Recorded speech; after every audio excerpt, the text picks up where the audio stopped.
Hi, normally I like to get right to the point with my videos. In this case, missing files makes that a little tough because there's a few steps involved. So I'm going to try to do a quick and dirty version of relinking to missing files right out of the gate in this video. And then later on in the video, I'll dig in a little bit deeper and hopefully provide some more info to allow you to find files quicker and also prevent this from happening in the future. All right, so in this lovely missing files dialog that we all dread to see, my first choice would be manually find and relink. And this allows me to narrow the search for these files. I've got 5 or 6 different hard drives connected to my system, and if I choose automatically find and relink, who knows how long it's going to take for Pro Tools to search all of those drives. Hopefully, when you've got a session with some missing files, you have a rough idea of where those files might be. Manually find and relink allows you to direct the search of those files. Here is the relink window, which will come up when you click OK after choosing manually find and relink. The top section allows you to choose where you want Pro Tools to look. And like I said, I would try to, have an educated guess on where these files might be. In this case, I think the files that I'm missing are on my desktop. So I've got that selected here already, but you can see I have the option to choose an entire drive, or I can dig in on one of the drives and actually choose folders or a folder or a very specific folder if I want to. This will really speed up the process. So in this case, I'm going to choose the desktop. And I'm going to go down here to the files that are missing in this session. I'm going to select the first and shift click on the last to select them all and hit find links. Now, by default, what you'll find is find by name and file ID. File ID is basically a serial number that is attached to each audio file, which helps Pro Tools verify that the correct file is being located. So that's your best bet right there. So I'm going to click OK, and it immediately found those files. Even though I have many terabytes of storage space, I was able to direct it right to the location where they are. I get the little chain link icon next to each of the files, and next I hit commit links up at the top of the screen. Are you sure? Yes, I want to commit these. And if I go out to the session, I see waveforms in the audio clips, which is great. The clips in the clip list are all bold and not italicized. And more importantly, this little group or pair of icons right here is telling me that number one, the one on the left, all the clips in the timeline are accounted for and found. It's green. If it were red, that would be a problem. That would mean one or more files are missing. The icon on the right is telling me that all of the clips in the clip list have been found and accounted for. What you want to see is green for both of those icons. Red is telling you that there's some missing files. Okay, so let's say for some reason you skipped the missing files dialog. I'm going to choose skip all and click OK. And you have one or more missing files in the session. Maybe there's only a couple. You've got the majority of the files there. You're able to work. But at some point, you want to come back and find these missing files. How do you do that once you've passed the missing files dialog? Well, here's a session. I skipped all the search part for the missing files. Now I want to go back and relink these missing files. So I'm going to go to Window menu, New Workspace, and Default, and bring up a Pro Tools Workspace Browser. On the left-hand side of the Workspace Browser, there's up to 6 different locations. The third one is the actual session that I'm in right now. This will give me all a list of all the audio files and video, if there happens to be video, in this session, right? So if I open up this folder, there's the list of all of the missing files. They are italicized so that I know that they have not been found. So I'll right-click on one of them and choose Relink Offline.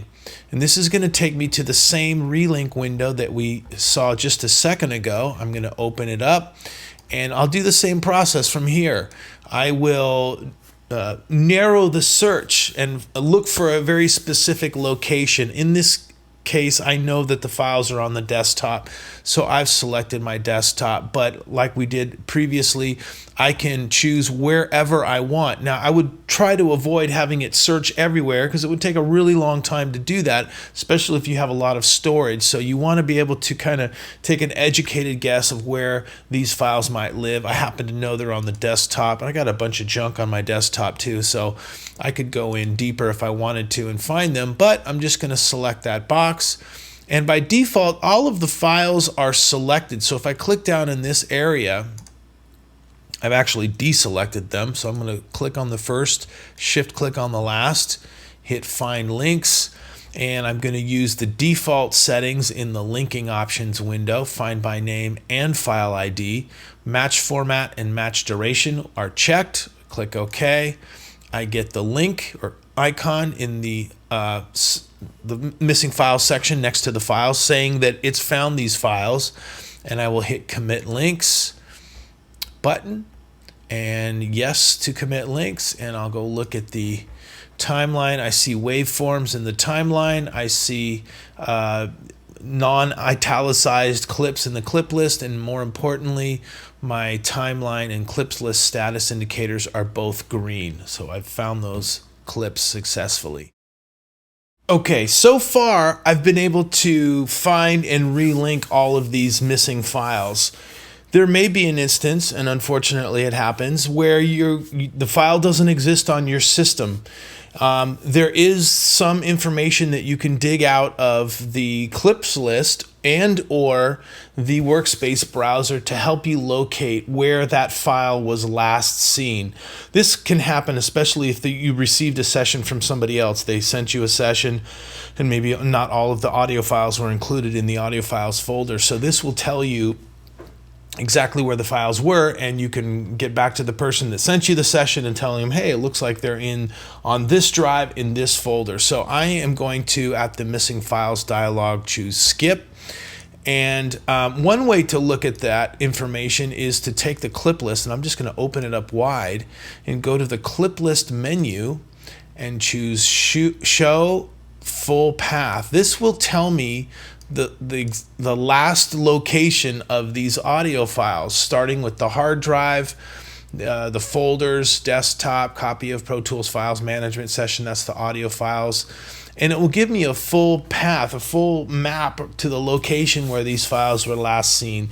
That can be sometimes helpful for you to find where the files are on your system, or maybe in the event that the files just don't exist on your system, this will give you some information to go back to the person that sent you the session and have them, locate these files and send them to you after the fact. And then, of course, you can relink them once the files come.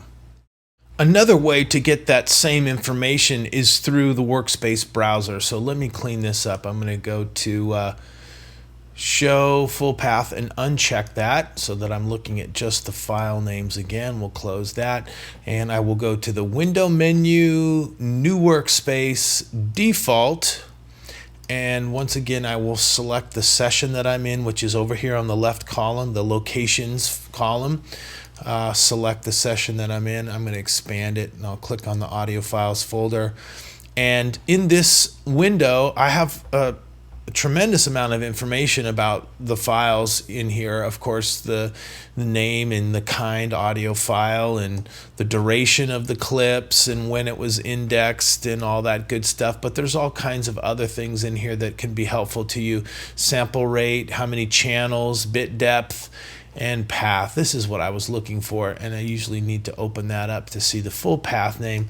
And this will give me the same information that we saw a second ago in the clips list. It will tell me exactly where these files lived, in what drive, on what folder, sequence of folders did these files live in. And again, it's helpful information to track these down, or to give this information to the person that sent you the session so that they can track them down and send them to you. Okay, so let's say you've got a missing clip in your session and you don't need it, it's gone, you don't know where the file is, so you can't relink it. but you're tired of seeing that missing files dialog come up every time you launch this session, and you're over that missing file. You just want to get rid of it. What can you do to prevent that missing files dialog to come up? All right, so here's a session. I've got an audio file. It's missing. I'm going to save it. I'm going to close it, and I'm going to open it up again so we get that same dialog. So you know what I'm talking about. There it is. All right, I'm not even going to bother looking for it. I know I don't need it. I'm going to click OK.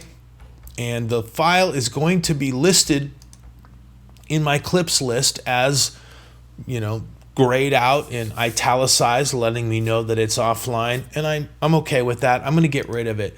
I'm going to right click on it and choose clear and then remove. And it's saying, hey, it's in the timeline. You sure you want to do that? Yes, I do. And I'm going to hit save. Right? So now the clip is gone in both the timeline and the clip list. That's okay. I'm okay with that. I'm going to close the session and save it. And I'll open it up again. Open recent. And I don't get the missing files dialog. So occasionally it's nice to clean out these missing files that are just not going to be found.